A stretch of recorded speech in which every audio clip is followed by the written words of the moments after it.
Pozdrav svima, dobrodošli na prvi Story Time. Tema će biti tema koju ste vi tražili, odnosno nekolicina vas je tražila na Instagramu da obradimo ovu temu, a to je moj prethodni posao oficira Vojske Srbije i moje školovanje kroz Vojnu gimnaziju i Vojnu akademiju. Shodno tome, ja sam tako i odeven, da bi sve imalo ovako neki bolji utisak i dojam. Tako da ja ću krenuti od početka da vam pričam kroz šta sam prošao neke stvari što se tiče Vojne gimnazije, nakon toga Vojne akademije i na kraju mojih 1,5 dana u Vojsci Srbije kao svom prvom poslu. Pre svega, hoću da kažem da neću ulaziti u dubiozu za neke stvari, neću previše da govorim, ali probat ću da odgovorim otprilike na sva pitanja koja ste mi postavljali u prethodno vreme. U prethodnom periodu. Sad, krenut ću od 2010. godine, kada je jedan prilično dobar drug, koji je stari 2 godine od mene, upisao Vojnu gimnaziju. Radi se o mom drugu Stefanu Rašiću. On je 2010. godine upisao Vojnu gimnaziju i kada je bilo leto, letnji raspust, znači prelaz sa 6. na 7. razred moj, on je došao, bio je tu, da kažem, u Vranju, i mi smo u jednom druženju, tako ispred osnovne škole, pričali o tome i tada mi je on pomenuo Vojnu gimnaziju, pomenuo mi je šta se tamo radi i kako je on upisao, kakav je bio prijemni. Sledeće godine isto u to vreme je došao na letnji raspust, isto mi je to pričao i tada mi se zapravo pojavila želja i zaintrigirao me taj život uopšte odvojen od svojih roditelja u nekom sistemu. Pre svega, ja sam iz Vranja, Vojna gimnazija u Beogradu, to mi je bilo jako interesantno u tim godinama. I jedna stvar koja je, tako reći, dosta uticala na moju odluku je to što je celo školovanje bilo besplatno i to što su naglašavali da je to elitna škola, što zapravo i jeste. I kada sam naredne godine, 2012. otišao na prijemni ispit, video sam zašto je elitna škola, zbog toga što se na 70 mesta koliko je bilo, prijavilo 1700 ljudi. Prijemni sam po sebi, ja se sjećam određenih stvari koje su mi onako ostavile dojam, jak doživljaj. Bilo je to da smo išli onako poređani u jednom redu, prozivali su nas, bilo onako prilično strogo, prilično uređeno. Prvo smo radili fizičko, to je bio niz nekih vežbi koje su oni zahtjeli od nas da uradimo, trčanje, zatim kontrola lopte i tako dalje. Uopšte neka mehanička, da kažem, mehaničke stvari što tiče sporta, zgibovi, sklekovi, trbušnjaci i tako dalje. I nakon toga se radila matematika i srpski jezik. Danas ne znam kakav je prijemni, znam da je malo teže što se tiče fizičkog polaganja, to jest prijemnog dela za fizičko. Ostalo ne znam zapravo kako ide, tako da ne mogu da vam kažem. U prvim, da kažem, tim preliminarnim testovima, ja sam na osnovu prijemnog bio 100. Znači bukvalno broj 100, a primalo se 70. I tad sam ja onako, zapravo nisam bio iznenađen, jer nakon toga, neka mušica, nakon toga su sledile još 2 dela prijemnog, a to su psihotest i zdravstveni test. Zdravstveni test smo radili u Nišu, to sam prošao i nakon toga smo radili psihotest koji se, ja mislim, radi u Beogradu ili u Nišu opet, nisam siguran sad što tog dela tiče, ali kad su završeni sva 3 dela prijemnog ispita, ja sam bio 52. ili 54. Sad ne mogu sjetiti tačno, ali mislim da je ta neka cifra bila 52. ili 54. i upao sam u Vojnu gimnaziju. Sad, pre svega, moram da pomenem da je internat se nalazi u Humskoj ulici, preko puta stadiona JNA, a sama škola se nalazi na Topčideru, odnosno na Topčiderskoj zvezdi, i to je neka udaljenost koja se prolazila svaki dan. To je meni prvo bilo onako interesantno, mislim da i škola i internat su u istom delu, ali nije bilo. Što tiče internata, tu je bio onako, da kažem, vojnički. Imali smo svoje sobe, nas je u početku bilo četvorica u sobi, pa smo prešli nakon 2 godine, nas trojica nas je bilo. Tako, menjao sam cimer u suštini, ali ono što je interesantno je ta vojnička disciplina, ustajanje ujutru, sređivanje svoje sobe, sve mora da bude u nekim merama, mora da postoje, znači, kreveti da budu ravni, da bude sve složeno, da bude sve čisto, sve kako je propisano. Nas je bilo, kažem, 70, mislim, plus 10, 80 u klasi. Završilo nas je od 80, nas je završilo 68, ja mislim, ne držite me za reč.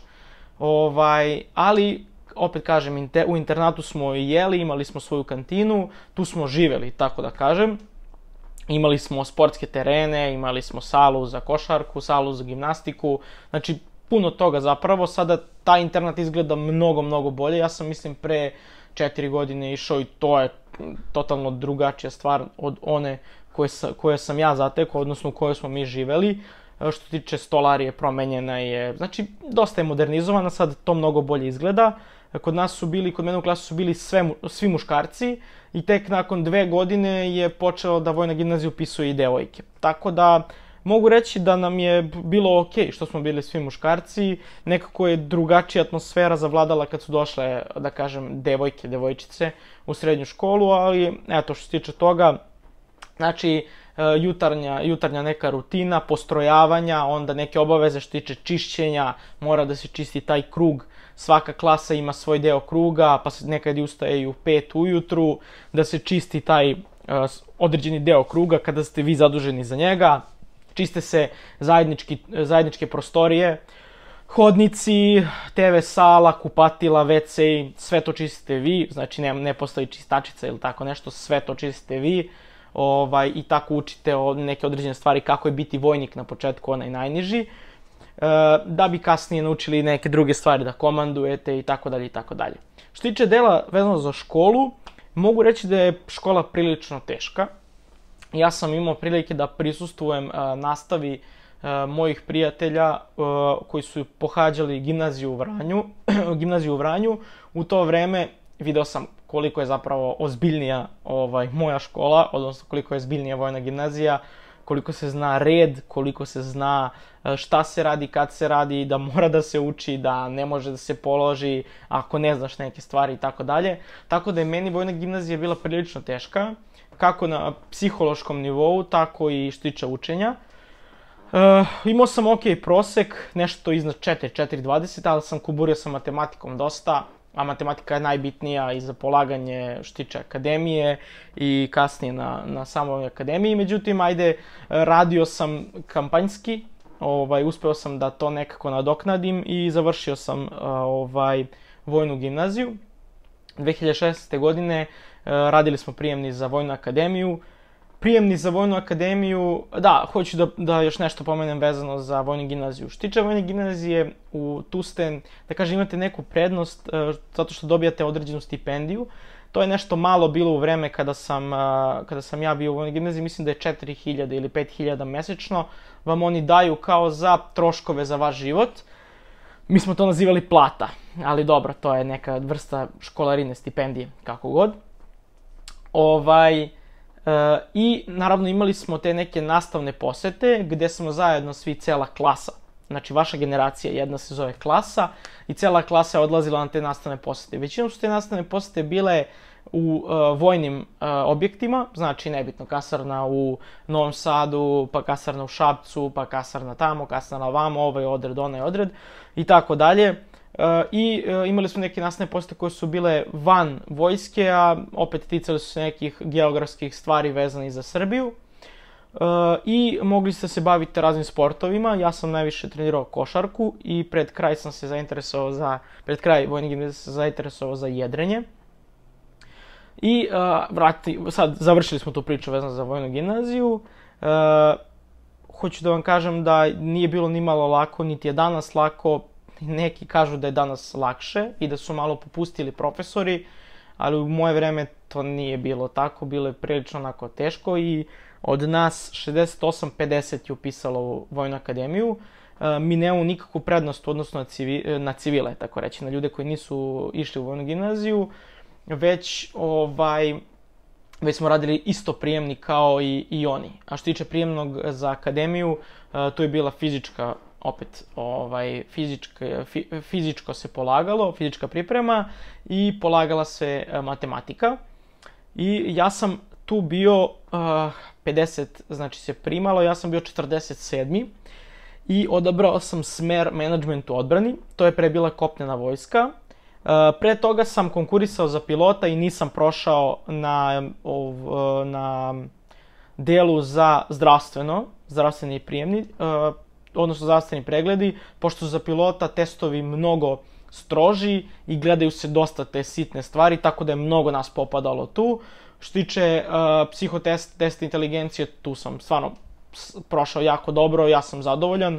Međutim, eto, zdravstveni test me je, da kažem, oborio i verovatno je to dobro zato što ja imam dvojicu jako dobrih drugara koji su mi bili cimeri u vojnoj gimnaziji, koji su obojica piloti danas, jedan na helikopteru, jedan na avionu.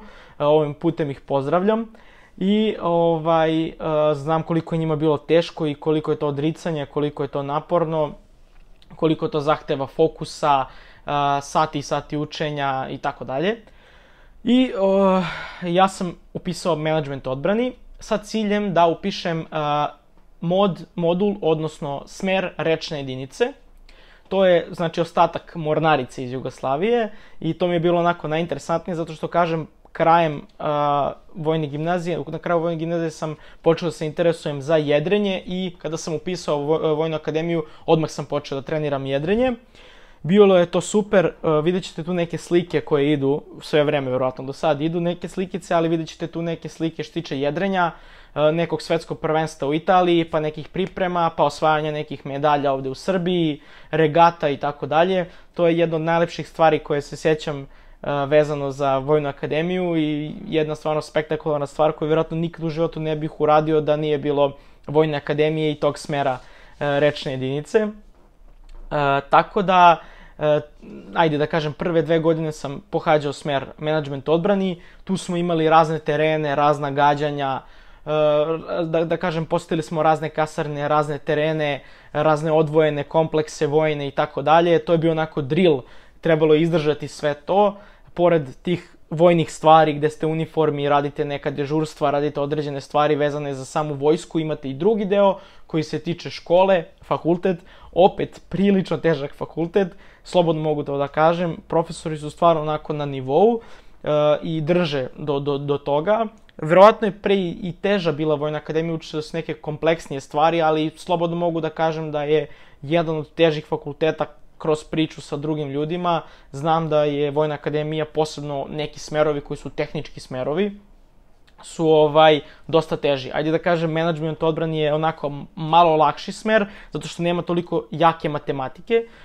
Ima 2 matematike, matematika 1 i matematika 2, dok drugi smerovi koji su tehničke prirode, da li su informatičari, mašinci i tako dalje, oni imaju čak 4 ili 6 matematika, 2 fizike i tako dalje. Na kraju druge, početkom 3. godine, upisao sam smer koji sam želeo, a to je rečna flotila i tada smo bili, dosta mali broj nas je bio. Nas je bilo 8, 7 muškaraca i 1 devojka. Evo, pozdravljam i moje saborce, moje kolege sa kojima sam završio vojnu akademiju i sa kojima sam radio kasnije. I mogu da kažem da je bilo onako prilično kompleksan ceo taj život, mada mi smo bili malo stariji, iskusniji, pomešali smo se malo i sa ljudima iz civilstva, odnosno ljudima koji nisu bili iz vojne gimnazije, stekli smo neka nova drugarstva, neke nove priče, izmešali smo se, svašta se tu događalo, u suštini vidjet ćete verovatno kroz slikice tu dole. I kada sam upisao rečne jedinice, mnogo je nekako lakše išlo jer sam to više voleo nego samu kopnenu vojsku, ajde da kažem pešadiju i tako to, neke stvari koje su se radile prve 2 godine. Imalo mi je sve više smisla jer sam bio na brodu. Bio sam okružen ljudima koji su završili i radili u mornarici. Bio sam okružen ljudima koji su zaista voleli brodovi i plovidbu kao i ja. Tako da mi je dosta bilo lakše i mogao sam da posvetim svoje vreme i učenje tome. Pored toga, trenirao sam jedrenje konstantno, ali igrao sam i košarku, kako u vojnoj gimnaziji, tako i na akademiji. Čak sam i sve 4 godine igrao za vojnu akademiju košarku. To mi je bio onako dobar filter.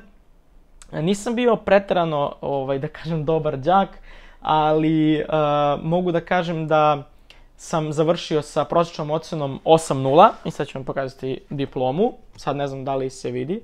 To je diploma i tu je, znači, evo, ja sam zapravo diplomirani menadžer, a ovo je, dakle, diploma Vojne akademije i tu piše da je moj prosek 8.00, tako da, eto, uspeo sam da završim Vojnu akademiju. Vjerojatno će tu biti opet neke slikice sa kraja Vojne akademije i kada se završi Vojna akademija, mi nismo imali, ali obično bude ta završna ceremonija ispred Skupštine.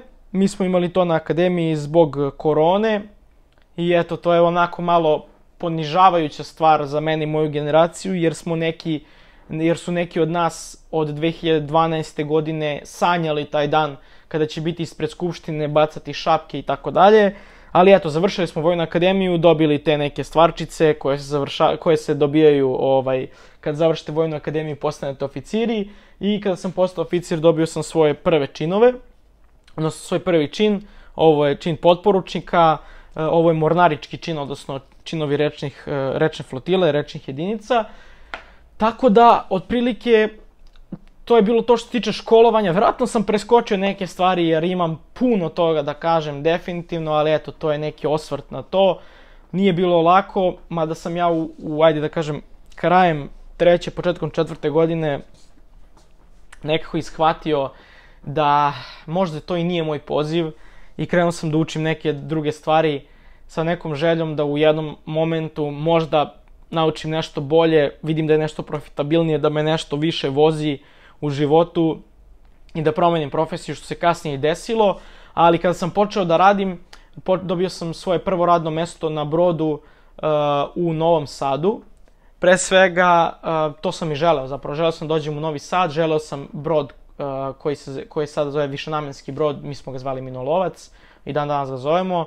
Tu sam dobio svoje prvo radno mesto sa velikim brojem mojih prijatelja koji su završili, samo njih dvojica su završili u Beogradu, a mi ostali smo završili u Novom Sadu, što je bilo super. Bio sam sve vreme sa njima, pošto je moj brod bio malo na remontu i tako dalje. Družili smo se, išli na plovidbe zajedno, vidjet ćete tu sličice svakakve, i vjerovatno bilo je jako interesantnih stvari, bilo je lepih stvari, ali mene to nije ispunjavalo. I pored toga, za vreme rada na svom poslu u rečnoj flotili u Novom Sadu, ja sam sa strane kreirao finansijski putokaz i radio na svojoj edukaciji drugih ljudi, kreiranju nekog svog proizvoda i tako dalje. I onda sam video da me to mnogo više vuklo i da mi se to mnogo više svidelo. Na poslu je bilo, kažem, interesantnih stvari i onako malo manje interesantnih stvari, nekih stvari koje vas utuku i shvatite da vi niste za to mesto.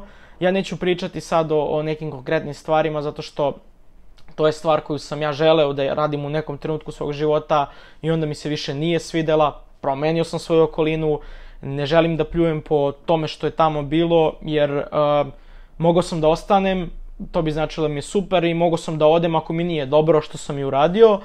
I bilo mi, eto, ne mogu da kažem da mi je bilo teško, ali mnogo godina, znači 9,5 godina sam proveo u cijelom tom sistemu, 1,5 godina dana sam radio na brodu, mnogih ljude sam upoznao dobre, sa kojima sam i dalje u super odnosima, sa nekim ljudima, hvala Bogu, i nisam više u nikakvim odnosima.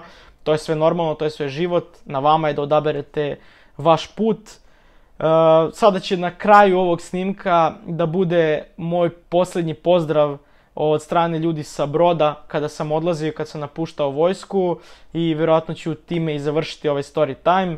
Slobodno postavite pitanje u komentaru za neke sekvence koje vas zanimaju, a nisam pomenuo. Eto, nadam se da sam donekle mogao da vam dočaram kroz ovu priču i kroz slikice koje će ići dole svoje putešestvije kroz Vojnu gimnaziju, Vojnu akademiju i Vojsku Srbije. Eto, to je to. Pogledajte ovaj snimak posljednji. Onako, to je za mene malo emotivan moment. napuštanje nečega što je trajalo 9,5 godina, ali danas sam na iskreno mnogo boljem mestu i nemam za čim da žalim. Hvala što ste pogledali ovaj story time do kraja, bit će ih još, slobodno predlažite teme, pa se vidimo u nekom narednom. Pozdrav!